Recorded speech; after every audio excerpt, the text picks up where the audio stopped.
Robber Ronin Biggs dies, age 84.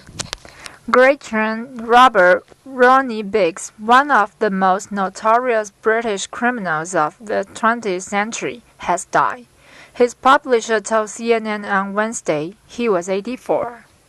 Biggs, who despite his crimes became the subject of books, films, and TV shows, and even recorded a single with the Sex Pistols, had been released from prison in 2009 on health grounds. Cliff Mulder, of publisher and press, told CNN that close family and friends informed him that Biggs passed away early Wednesday. Mulder published Biggs' most recent books, Odd Man Out, The Last Straw, and The Great Train Robbery, 5th Anniversary Special. Biggs earned his nickname from that train robbery, and in famous 1963 heist dubbed the crime of the century.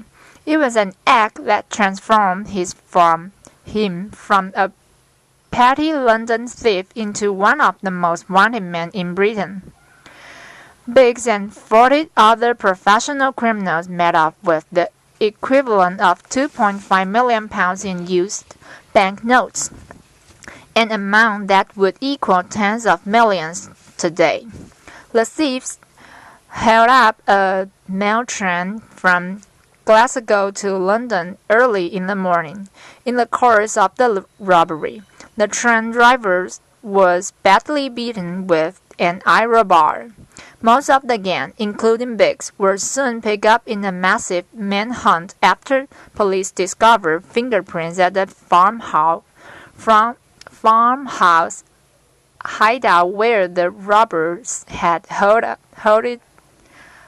up to spill their spoils. Biggs was sentenced to 30 years but escaped over a London prison wall after serving just 15 months and spent most of the rest of his life as a celebrity fugitive.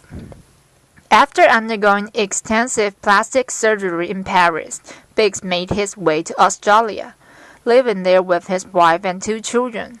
Tracked down by police, he fled again in 1969, this time to Brazil. 5 years later, Biggs was traced once more, this time by a newspaper reporter. Metropolitan Police Detective Superintendent Jack Sleeper, who had led police efforts to bring the train robbers to justice, flew out to Rio de Janeiro to arrest Biggs, allegedly greeting him in a beachside hotel. Long time no see, Ronnie. Efforts to bring Biggs home were frustrated because by then he had fathered a young Brazilian son, Michael Biggs, and authorities rejected British requests for his extradition. Returned by private jet, Biggs continued to live openly in Rio, trading on his notoriety by entertaining tourists, selling T-shirts, and even recording the single "No One Is Innocent" with the Sex Pistols in 1978. In 1981, he was kidnapped by a gang of British ex-soldiers and smuggled to Barbados, but legal efforts to have him brought back to the UK once again stalled, and he was allowed to return to Brazil. By the late 1990s, Biggs was running out of cash and in poor health. After a series of strokes in 2001, he flew back to the United Kingdom on a private jet trip arranged by the Sun newspaper. He was promptly locked in a high-security prison but then moved to a facility for early prisoners. After that, Biggs and his family campaigned for his parole on compassionate grounds. This was finally granted in 2009, after he had been in ill health for some time. He had been refused parole shortly before that because he had shown no remorse for his crimes, nor respect for the punishments given to him. said Jake Straw, who was then Justice Secretary.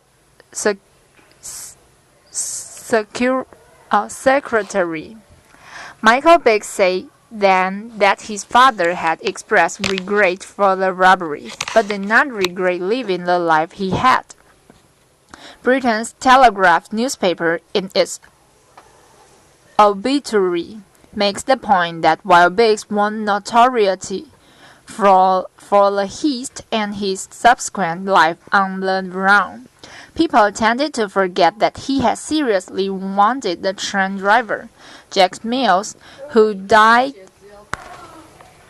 6 years later, having never recovered his health. Biggs' death coincides with the release in the United Kingdom of a two-part BBC series about the 1963 train robbery that made him famous. A Twitter account that publicized Biggs' books said Wednesday, "Sadly, we lost Ron during the night. As always, his timing was perfect to the end. Keep him and his family in your thoughts." Singapore to deport foreign workers over Little India riot. Singapore plans to deport dozens of foreign workers who were involved in the country's first major riot in more than 40 years, authorities say Tuesday.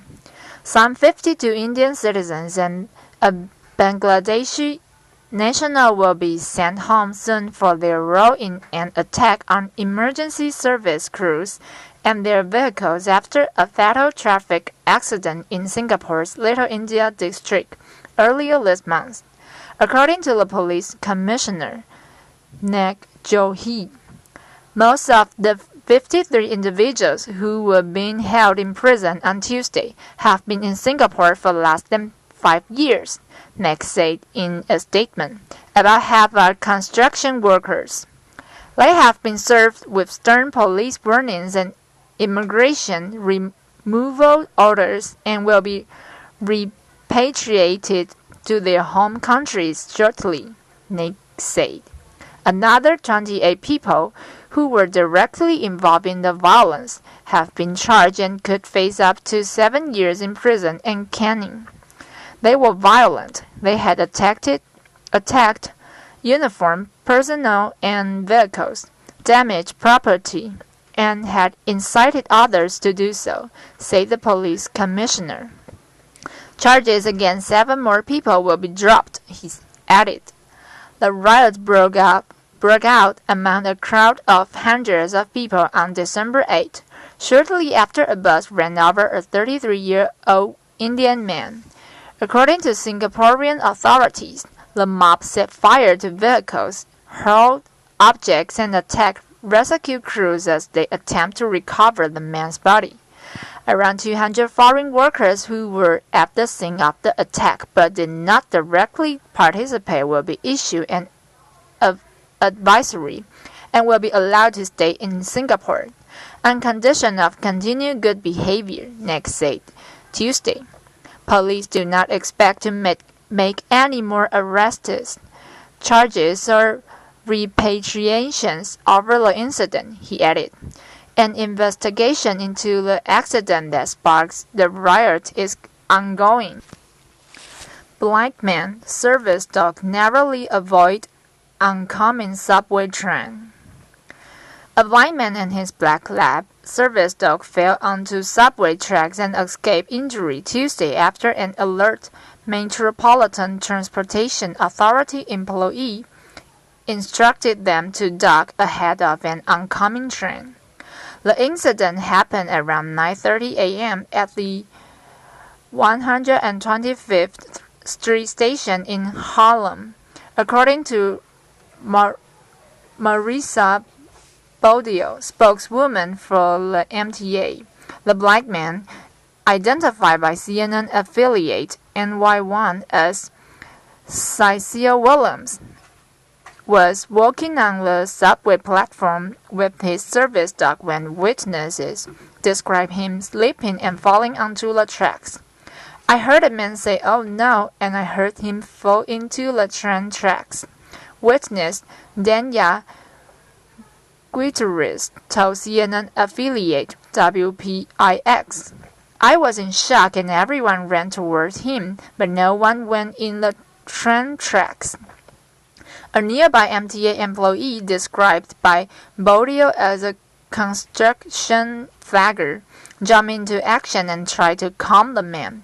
The MTA employee instructed Williams to lie still between the subway rails and not try to climb out as a northbound A train quickly approached the station, according to Bodio. Customers standing on the platform attempted to alert the conductor according to a statement from the MTA.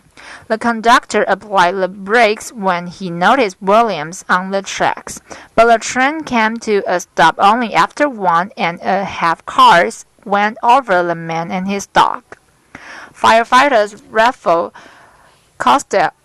Costello, George Jurish, and Spencer Presume arrived on scene and noticed Williams was underneath the second subway car but not pinned. They jumped onto the tracks and removed him by a backboard. They said the man was just semi-coherent and only managed to give his name and asked about his service dog, which was also safe and uninjured. He said little else, according to a Fire Department of New York press release. It's a miracle.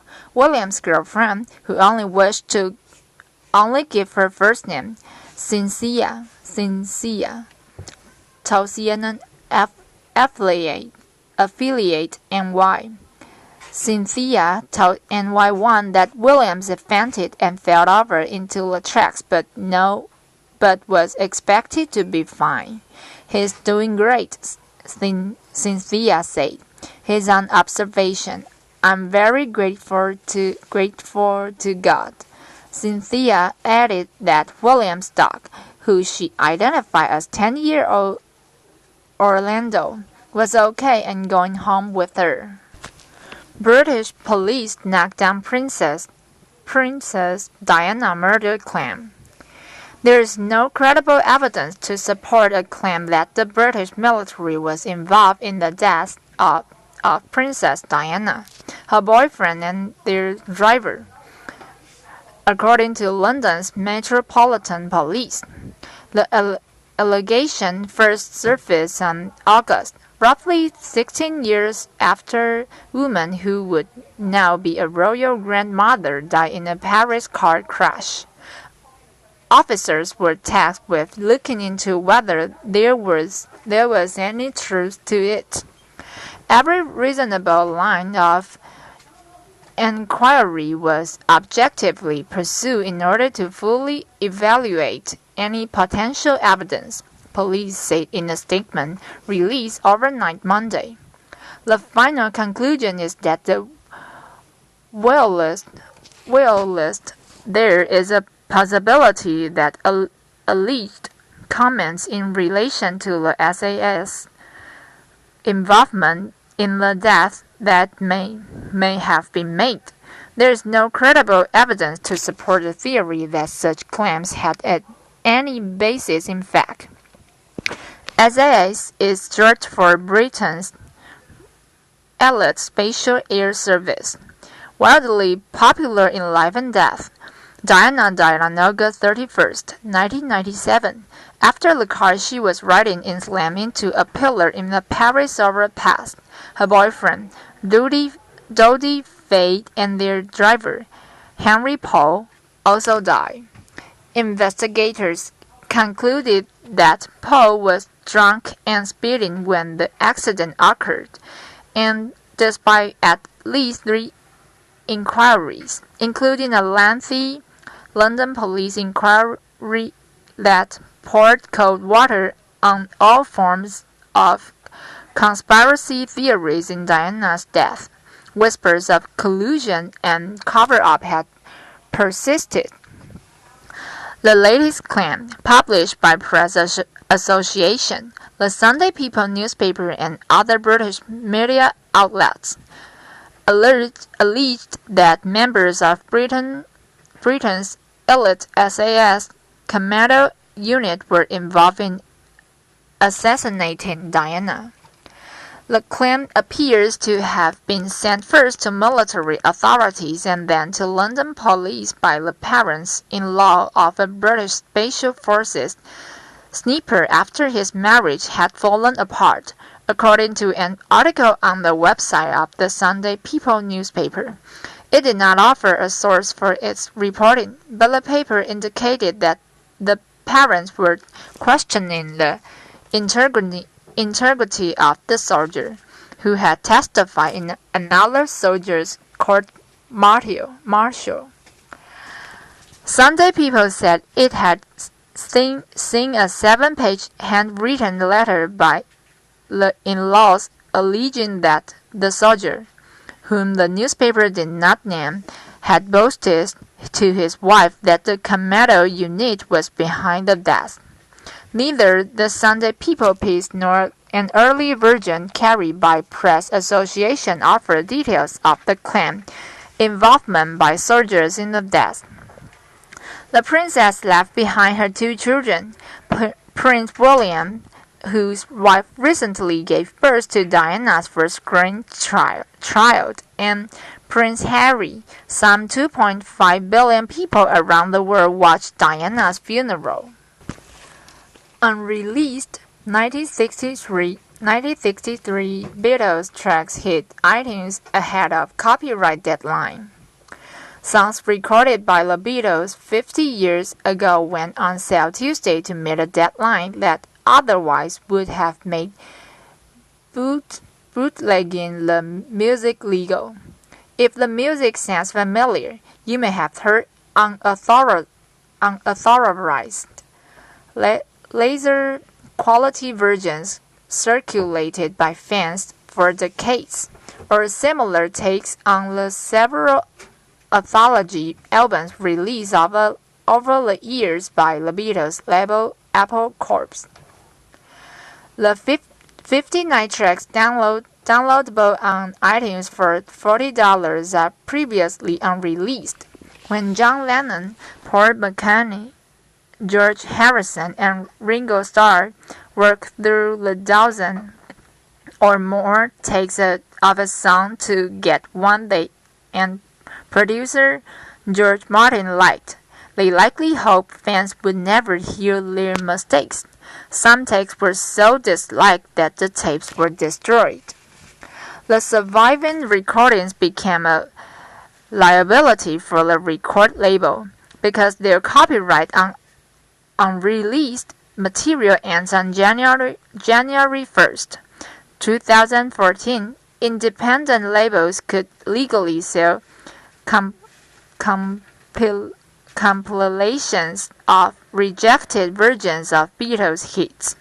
Releasing them now gives Apple another 20 years protection under a recent change in European law. The British government, following the change in European copyright law, implemented a law last month providing that if a record label is not commercially releasing a track that is over 50 years old, then the performers can request that the rights in the performance revert to them.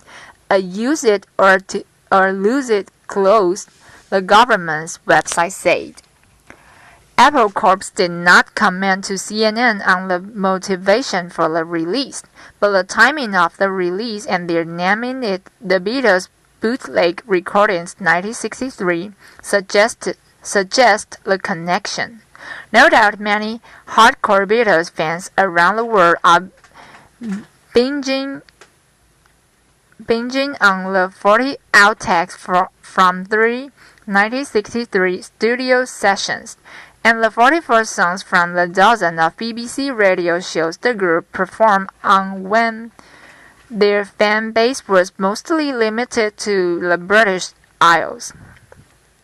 The album also offered 2 demo recordings of songs written for others. The first Beatles Abbey Road session. The first several tracks came from the legendary 30-hour session with Martin on February 11, 1963. You'll hear 3 full takes of There's a Place, the first song they recorded that fateful day at EMI Studios in Abbey Road, London. Some of the tracks apparently were recorded for good measure after the group already got a take they were satisfied with. The new release includes the 7th take of Do You Want to Know a Secret, while the 6th one was released in 1963. At the end of the take, Meg McCartney comments about the do-da-do bits in the vocal harmonies. The sixth take of Taste of Honey is included from that session. It was the 5th take with added vocals that made it on the 1963 album. The Beatles got only 3 complete takes of I Saw Her Standing There out of 9 attempts during that marathon first session. One was released in 1963 and the second in a 1995 anthology project. The new release, the second take, is the 3rd and only previously unreleased complete version. 2 takes of Misery, the 1st and 7th, recording that afternoon are included. You will not hear Martin's piano, which was dubbed onto the final version a week later. Abbey Road Studio, March 1963. The 2 tracks of From Me to You offer a glimpse of the group's studio demeanor during another Abbey Road session on March 5, 1963. They stopped playing abruptly in the first take, with Martin asking why. I just thought I heard you talking actually. Did you whistle?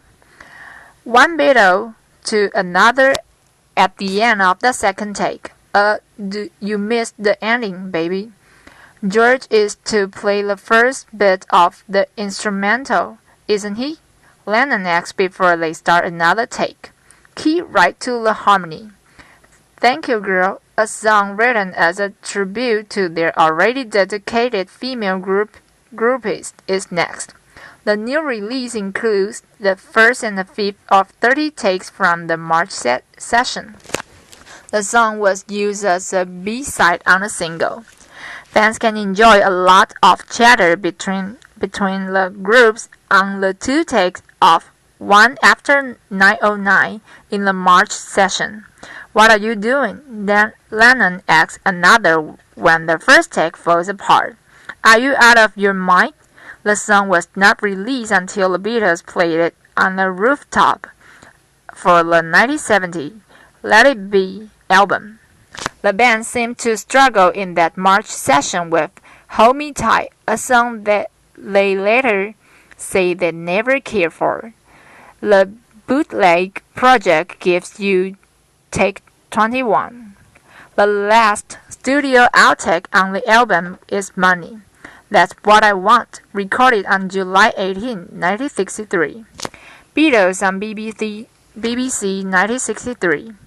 The next 44 tracks are from the dozen of Beatles live appearances on BBC radio programs in 1963, including Saturday Club, Easy Bit, Here We Go, Side by Side, From Us to Us, and the group's own weekly series, Pop Go The Beatles.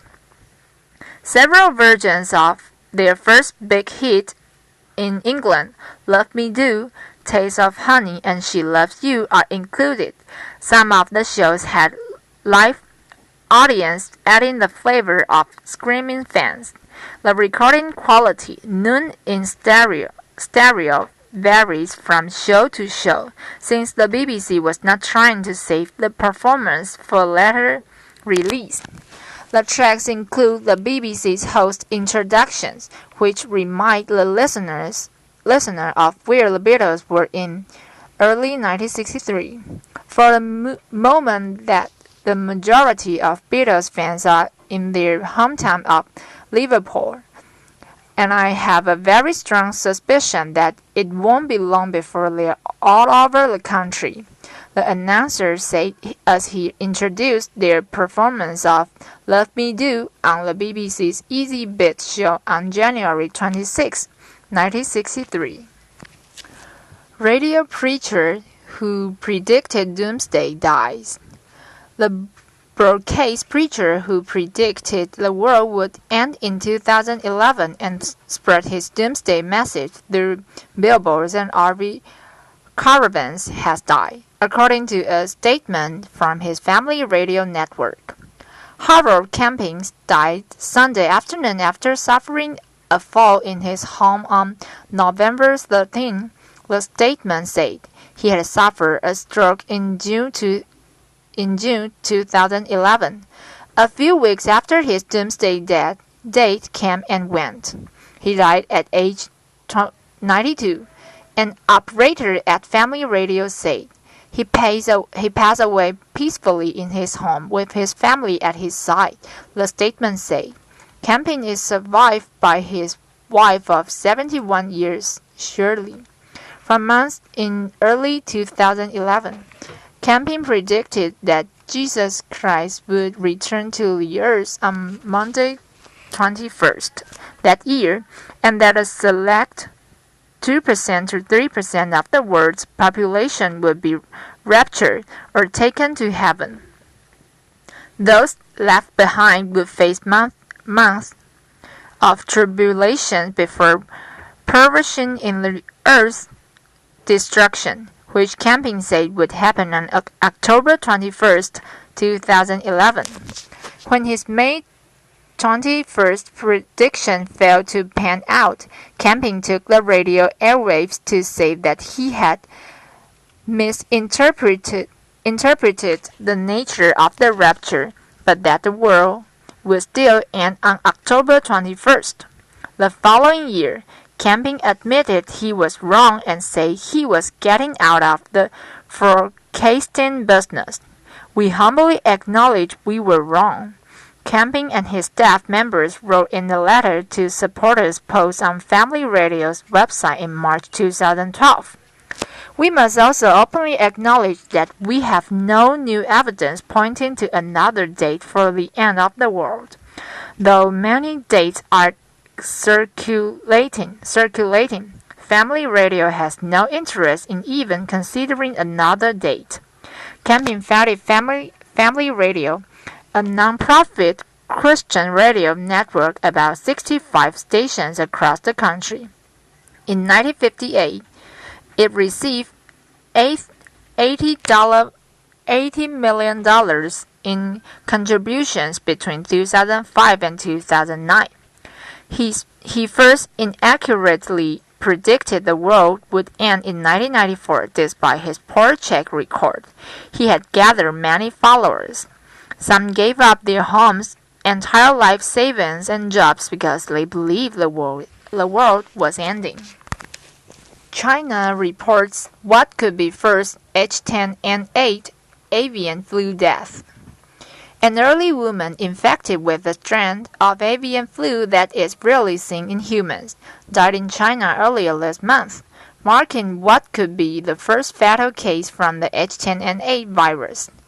The 73-year-old woman in Jiangxi province was admitted to a hospital on November 13, suffering from several ailments, including severe pneumonia, hypertension, heart disease, and a muscular weakness condition. The woman also had a history of contact with live poultry markets. She died on December 6.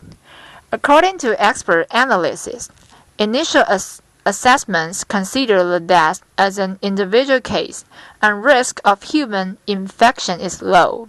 A release from China's National Health and Family Planning Commission stated, people who are elderly or immune compromised, like patients, are more susceptible to the serious outcomes from flu. The people who had been around the woman were in normal health. According to Chinese health authorities, the commission said that the experts considered it a single case and couldn't confirm its level of infectivity. Dr. Liu Pun, Associate Professor of Public Health at the University of Hong Kong, said he was less concerned with the possible spread of H10N8. "I think this is an outlier," he said. Pun said he believed this was the first death from the confirmed case of H10N8. The World Health Organization did not respond to the request to confirm whether this was the case. This is not the first human case of the H10 subtype, as the virus had jumped from birds to humans before. According to the scientific literature, in 2010, two Australian workers processing Abattoir test positive for a subtype of H10 infection, but their cases were considered mild. The H10N8 avian flu virus has been detected in live bird markets in Guangdong Province in China, as well as the Dongting Lake wetland, according to previous scientific reports. Pun said H7N9 virus, with over 100 confirmed cases in China and 2 in Hong Kong, is far more serious. That virus, first reported in China in March 2013, is believed to result from exposure to infected poultry. The scope of the disease remains unknown, but has raised concern because most patients with H7N9 have been severely ill and 45 have died. According to the World Health Organization, there is no evidence of sustained human-to-human transmission of H7N9. Health authorities recommend washing hands, covering nose and mouth when coughing and sneezing. Hong Kong health authorities warn travelers against visiting live poultry markets and to avoid direct contact with poultry, birds and their droppings.